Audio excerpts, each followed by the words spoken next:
बहुत स्वागत है फ्रेंड्स। बड़ा ही इम्पोर्टेंट वीडियो होने वाला है। मध्य प्रदेश में प्राइमरी शिक्षक की तैयारी आपकी अच्छी चल रही है और उसको और ज़्यादा अच्छा करने के लिए ये क्वेश्चन रहेंगे।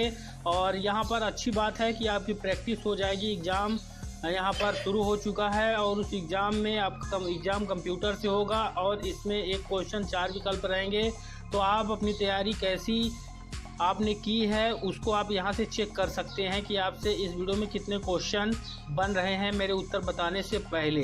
तो यहां पर चलिए शुरुआत करते हैं। इसके पहले के वीडियोस के लिए चैनल में प्लेलिस्ट बना हुआ है, उसको आप वहां से MP वर्ग 3 एग्जाम 2022 के नाम से वहां से आप देख सकते हैं। शुरुआत करते हैं। पहला क्वेश्चन आपके सामने है, बाल विकास के क्वेश्चन रहेंगे। 30 नंबर का बाल विकास है, जिसमें से यहाँ पर आपको पूरे क्वेश्चन देखने हैं। देखिए पहला क्वेश्चन है कि निम्न में से कौन सा सीखने का क्षेत्र है।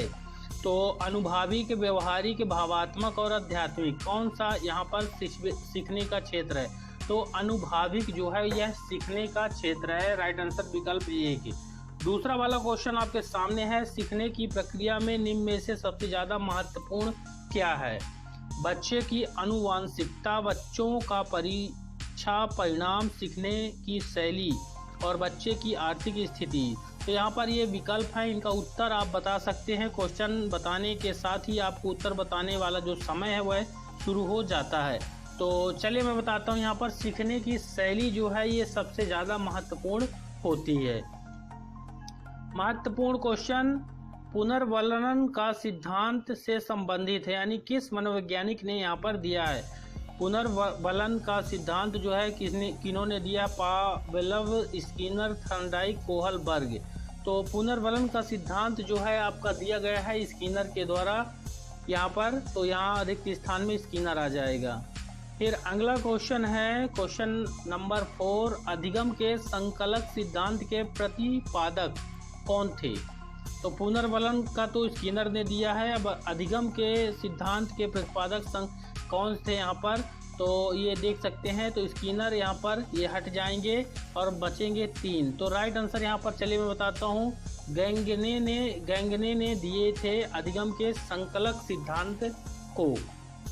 अगला क्वेश्चन है, पावलोव के कुत्ते पर किए गए प्रयोग में अस्वाभाविक उद्दीपक क्या था। पावलोव मनोवैज्ञानिक हैं, बहुत सारे प्रयोग किए हैं। कुत्ते पर इन्होंने प्रयोग किया है, उसमें अस्वाभाविक उद्दीपक है घंटी की आवाज़, लार का स्व होना, कुत्ते का भौंकना, भोजन। ठीक, तो इसका राइट आंसर विकल्प 4 हो जाएगा। ये भोजन है, अस्वाभाविक उद्दीपक है। राइट आंसर विकल्प 4। अगला क्वेश्चन है 6, बाल विकास का अर्थ यहाँ पर बताना है। बालक का गुणात्मक और परिणात्मक परिवर्तन, व्यवहार में बालक का गुणात्मक विकास, व्यक्तित्व में। तो इसका राइट आंसर पहला वाला ही हो जाएगा कि ये गुणात्मक और परिणात्मक दोनों ही तरह का परिवर्तन होता है बाल विकास में।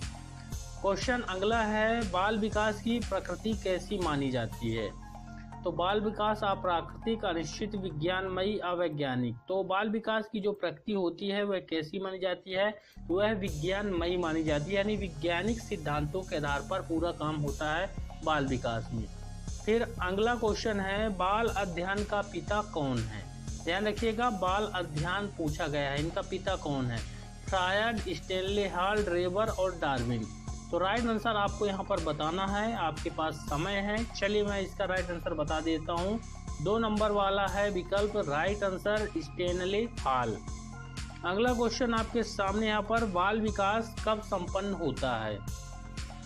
बाल्यावस्था में, शैशवावस्था में, जीवन पर्यंत चलता है, किशोरावस्था में, यानी बालकों का विकास कब से शुरू हो जाता है।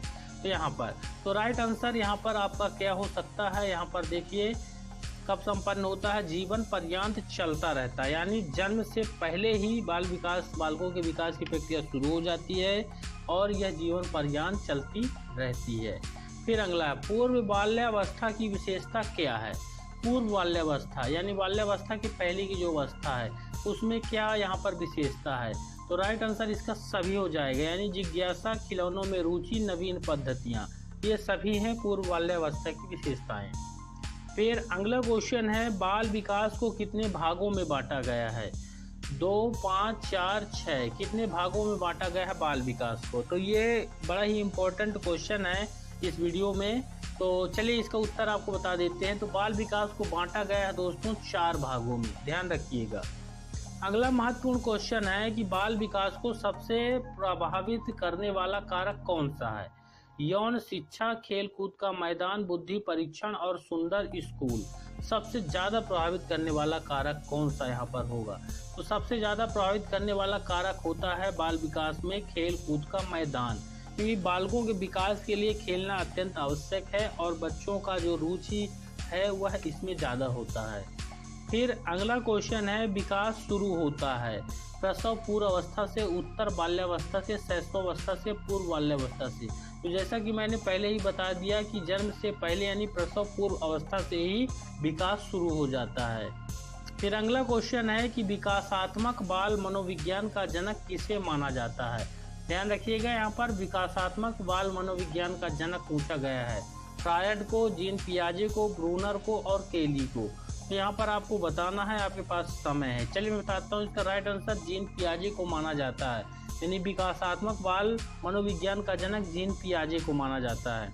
अगला क्वेश्चन है, खिलौनों की आयु कहा जाता है? उत्तर बाल्यावस्था, शैशवावस्था, पूर्व बाल्यावस्था, इनमें से सभी। तो यहाँ पर सभी तो नहीं होगा, क्योंकि एक पार्टिकुलर निश्चित अवस्था में खिलौने खेलते हैं बच्चे। तो यहाँ पर कौन सी अवस्था होगी, चलिए मैं बताता हूँ। पूर्व बाल्यावस्था जो होती है ये अवस्था होती है खिलौनों की अवस्था। फिर अगला क्वेश्चन है, बाल मनोविज्ञान के अनुसार शिक्षा के क्षेत्र में मुख्य स्थान है प्रशासक का, अध्यापक का, अभिभावक का, बालक का। ध्यान रखिएगा, बाल मनोविज्ञान के अनुसार शिक्षा के क्षेत्र में यहाँ पर शिक्षा का इस्तेमाल हुआ है। तो यहाँ पर शिक्षा का जब इस्तेमाल होता है तो मुख्य स्थान यहाँ पर कौन सा है?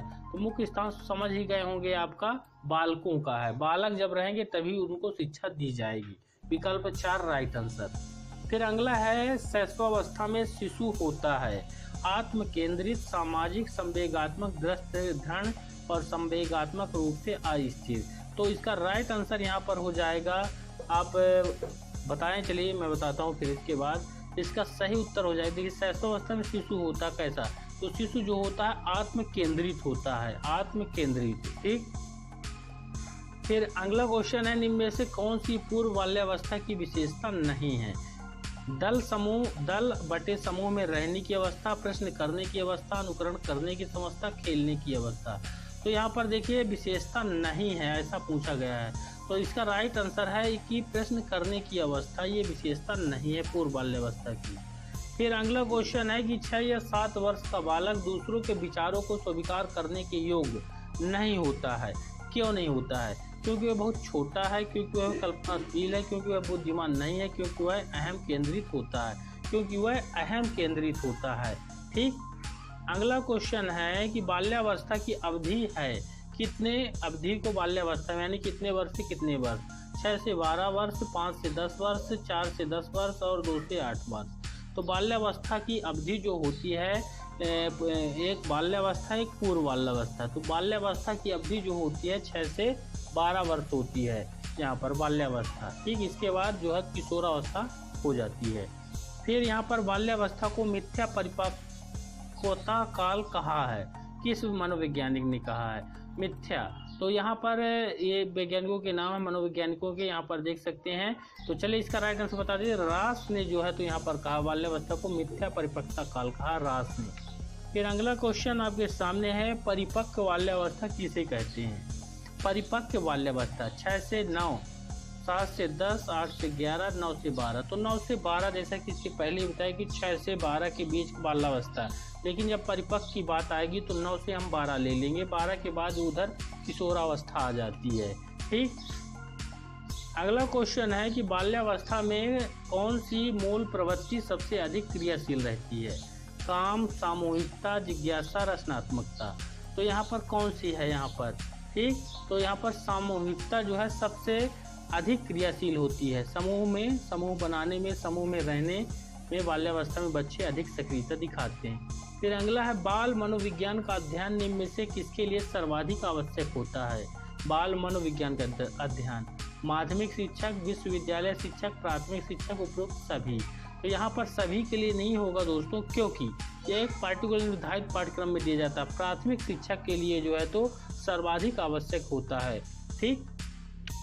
अगला और महत्वपूर्ण क्वेश्चन है, प्राथमिक कक्षा के शिक्षक के लिए निम्न में से किसका ज्ञान होना आवश्यक है। प्राथमिक कक्षा का शिक्षक अगर है 1 से 5 क्लास को पढ़ाने वाले, अध्यापन कराने वाले शिक्षक हैं, तो किसका ज्ञान आवश्यक होना चाहिए।